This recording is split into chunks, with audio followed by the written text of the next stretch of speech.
Welcome back to Brand 2020. In this segment, let's talk a little bit about nation branding and public diplomacy.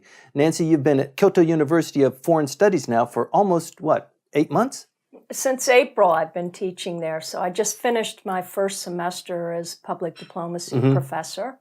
And in my book, Japan's Information War, I reference teaching there and actually get into the challenge of teaching a subject that is so unknown. It's a cool gig in Japan. It's a great gig for you, though, because it involves you going to Kyoto once a week. You teach a couple of classes, you're actually in Kyoto, and then you come back to Tokyo and do whatever it is you're doing in Tokyo as well. Well, I wouldn't want to be teaching anywhere else but Kyoto in this realm because I'm at a language university. So the motto of the university is Pax Mundi per Linguis, which is world peace through languages.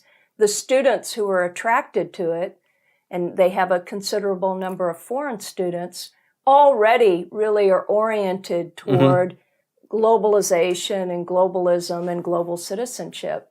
And so that part is easy. It's trying to plug in public diplomacy that is, when they hear the word diplomacy, they think politics again, and that makes them a little nervous. So this spring when I taught the class, it was almost all foreign students. There was one Japanese student, a young man who's leaving this week to go to San Francisco State University.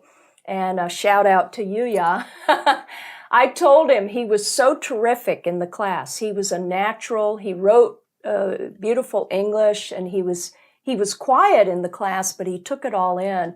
And I told him, I said, you're going to shine. Speaking of shining, you're going to do very well in the city by the bay because he is so gregarious and he's just naturally curious. And we talked a lot in terms of nation branding and public diplomacy. There's sort of a personality that you need.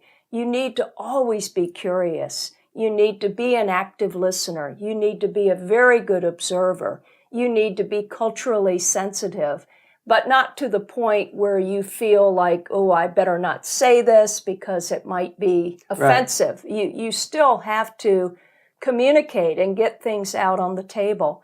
So I had students from the UK, from Italy, from Germany, and from the US. And this year, Tim, 2016, is becoming like the year of nation branding, from Brexit, from the G7, the Ise Shima Summit in Japan, to the Coke v. Pepsi, Trump v. Clinton race that we have now in the U.S. presidential election. So last week, my last week of classes, I said, let me teach public diplomacy this fall from the perspective of the U.S. presidential election. And they gave me the green light on that.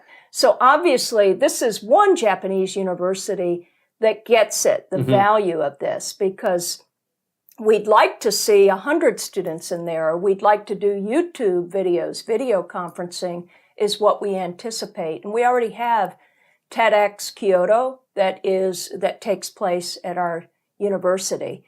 And so there's already a lot of reaching out to people from all walks of life. So it's a pretty exciting time right now. It's really an exciting time for you, too, in your career. I mean, you've been traveling all throughout Asia. You're all over Japan. You were at the Ise Summit. Yes. You had a fabulous experience there. And the embodiment of what you were talking about, being vocal, explaining to people, being a good listener, defending your position, but being open to other people's ideas.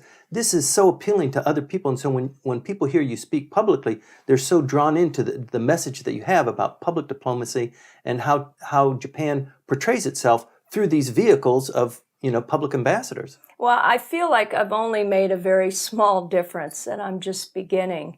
And I'm here in Japan. I'm using it as my base because Japan is the proverbial canary in a coal mine. All of the problems, the challenges for Japan going forward are going to be faced by many other countries.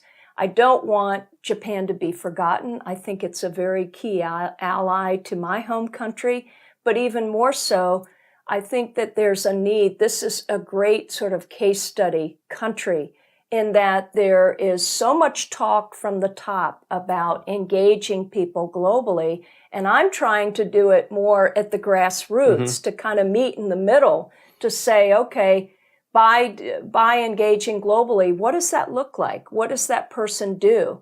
And really show students, give them that sense that you can go out and be a change agent.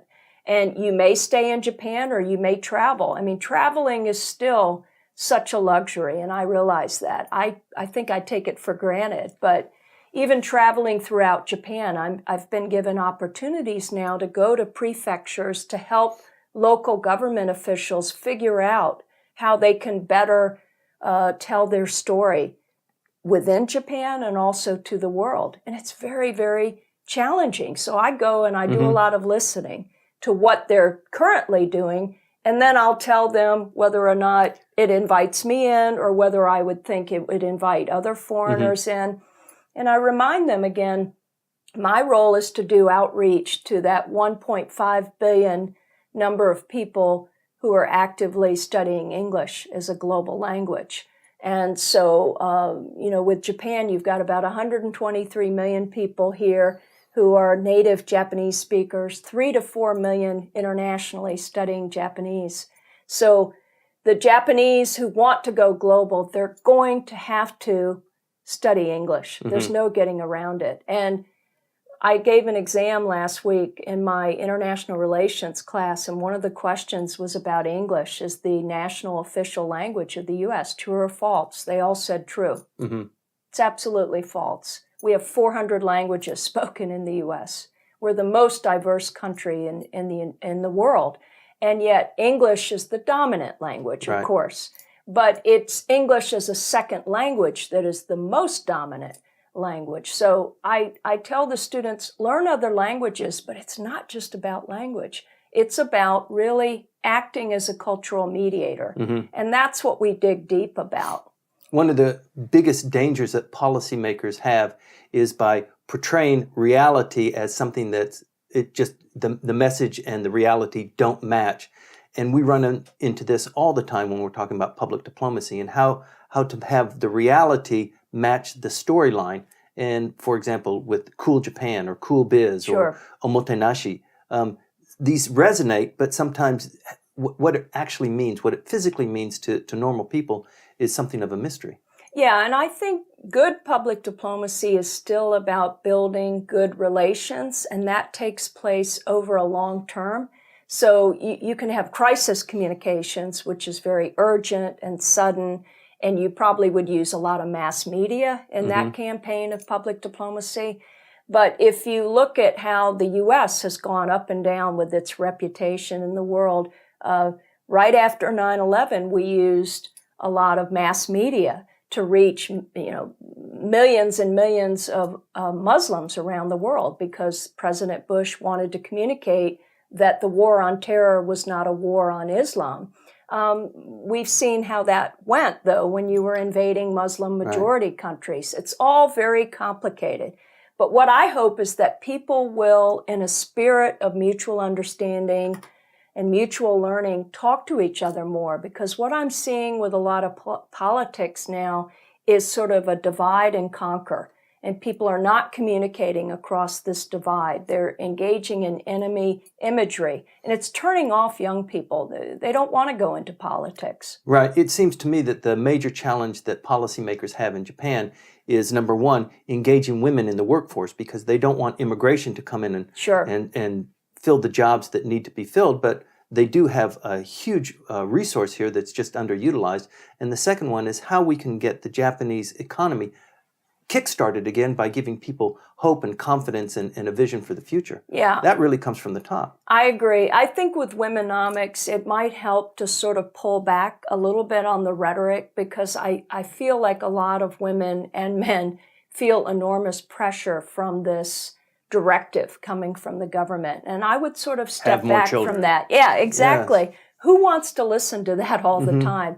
Why don't you create conditions that will raise incomes, that will allow people to save money, give them a sense of confidence in the future? And I think that confidence in the future will help fertility. Right. Well, Japan is still struggling. It's still trying to figure its way because I think the reality, as everybody knows, this decline in the population, there's no quick fix for it. We have to deal with it, and how we deal with it will probably define the Japan for the future, but certainly in the immediate term too, how we distribute work, how we get work done, how we feed the economy here in Japan by what traditionally Japan has been good at, feeding the rest of the world on technology products and high tech, that sort of thing. Right. The government seems to have a little bit of a split personality now about internationalization. So recently, the Abe administration, or I think through MOFA, announced that they were giving some 120 million to help to counter terrorism in Africa. And I have a new page on Facebook called Japan News in English. Anybody can post there, just any story about Japan in English.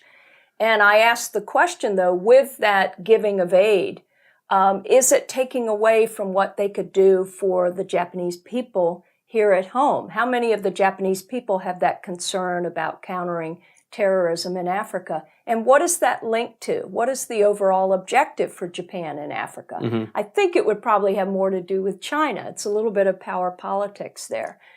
So I think that weighs into, it sort of trickles down to the Womenomics, because if people feel like, well, my government is out of touch with me, it's doing these pet projects, maybe it wants to have a permanent seat on the UN Security Council, then I don't want to just be a tool in this. Right. I don't want to be just taken for granted. So there has to be more of a back and forth with the Japanese people, really listen to what their concerns are. And I don't think that part of the communication model, that active listening, is as strong as it could be. We're headed into the dog days of summer. Today is August 1st. You can hear the semi in the background just chirping away. It'll be pretty quiet now until Obon. And then September, things will gear up and start to be really active. The politics, the rhetoric will start gearing up once again. What are you looking forward to in terms of Japan's public diplomacy? What are the issues that are likely to emerge between now and, let's say, the end of the year? I think it will really be, there'll be a strong emphasis on monitoring what's happening with the U.S. presidential election. Obviously, many in Japan are greatly concerned about Donald Trump becoming president because of what he has said about Japan and Korea and nuclear, or pulling back on the U.S. support, having Japan pay more of its fair share. And he does it in his own Trump style, which is very direct and offensive to many ears. So I think that probably Japan is anticipating that Hillary Clinton will be the next president. And I would expect that one of her first trips would probably be to Japan, because this U.S.-Japan alliance is a really critical one for the United States. And I have written about this, and I have a little bit more of a critical perspective on how close that alliance is. But it is fascinating to me how interested my students are in the outcome of the U.S. presidential election. But they've grown up in a country that is so dependent on the U.S. in many, many respects. Japan's nation branding and public diplomacy, it's continuing to emerge and evolve. Please stay tuned. We're going to be following up on this too.